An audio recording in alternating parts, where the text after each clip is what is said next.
Hey everyone, welcome back to my channel. My name is Vanessa if you are new here. Now in this week's video, we're going to be talking about whether or not the Catholic Church chained up their Bibles. Did the Catholic Church actually chain up their Bibles? Is this true? And why, if they did it? Why did they chain up their Bibles? Was it to keep Catholics from the truth? Or was it for another reason? So in this week's video, we're going to be answering that question. So, did the Catholic Church chain up their Bibles? Yes. And that may not be the answer you were looking for. You may have been, whoa. Did Vanessa just say yes? Let me clear my ears. Did she say yes? Yes. The Catholic Church did in fact chain up their Bibles, but it may not be for the reason that you think. So why did the Catholic Church chain up their Bibles? Well, the answer is actually very simple and very logical, but I'm going to give you guys a history lesson anyways. So, are you guys familiar with Johannes Gutenberg? I may have said his name entirely wrong. I haven't heard someone say that name out loud since probably like 5th grade social studies, so I'm so sorry if I butchered the name, but I'm pretty sure you guys are familiar with the last name Gutenberg. And you may be wondering, why do I know that name? Well, we know that name because we know about the printing press, the Gutenberg printing press to be exact.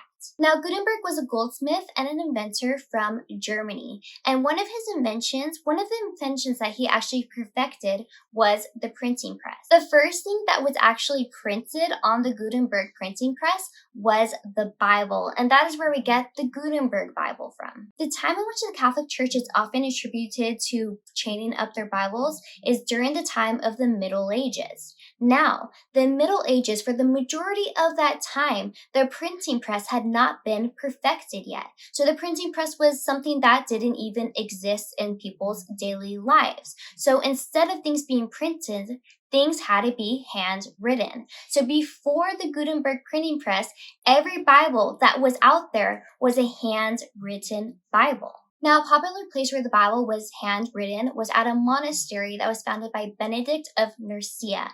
Now, monks would go there to do a life of work, a life of prayer. They would have self-denial. But one of their main tasks while being there was to preserve ancient documents and copy the Bible. Now, the Bible wasn't just like a handwritten document where they were just writing out things word for word. Now, that's amazing. That would have taken a lot of time and is valuable. But the Bible, when it was done by these monks, was also done with illustrations. So not only were they handwriting the Bible out, but they were illustrating, depicting things that were happening in the Bible. The Bible itself took almost a year to copy. Now, something that we have to keep in mind is that the Bible, not only was it being handwritten, not only was it being illustrated, not only was it took a year to copy, but what the Bible was written on wasn't easily accessible. It wasn't like they could run a Walmart and pick up some printer paper. No, they had to make the paper. They had to make the covers for the Bible. Now, the covers of the Bibles were often made out of the skins of like calves, sheep,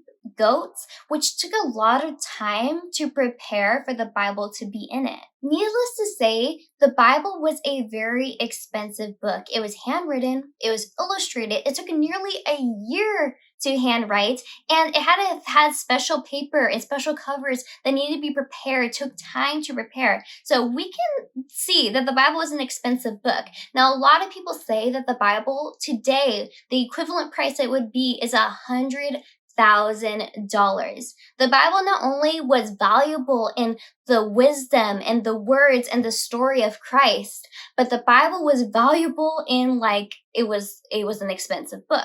The Catholic Church chaining up the Bible was actually a good thing. Now, thieves are nothing new. Thieves were around since the beginning of time. And so if a thief heard about this expensive book, of course they're going to want to steal it and sell it. So the Catholic Church chained up their Bibles to not only preserve the history, but to keep it so that the masses could read it.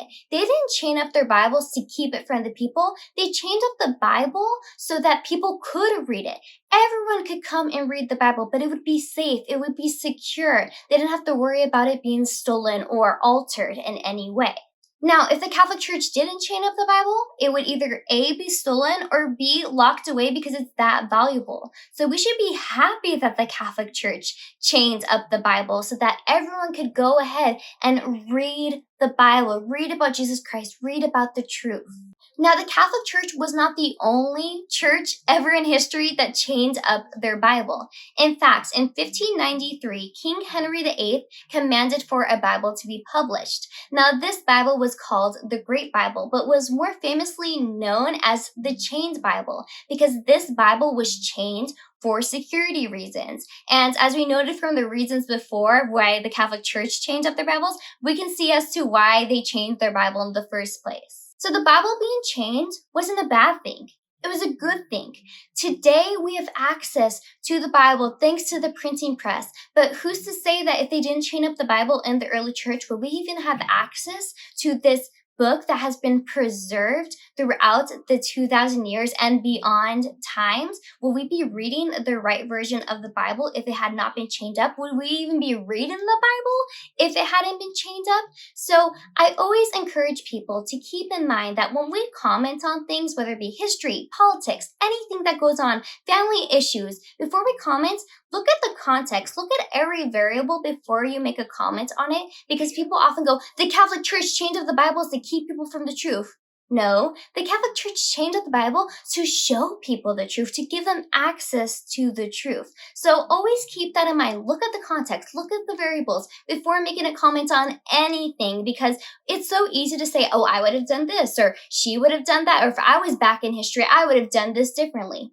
Who's to say? Who's to say what we would have done? So keep in mind the context before you go ahead and comment. The church did what it needed to do to preserve the truth, to make it accessible to the masses, and today we have it accessible to us. So let's be thankful for the early church for chaining up the Bible. So guys, I hope you enjoyed this video. If you happen to like it, please give this video a like.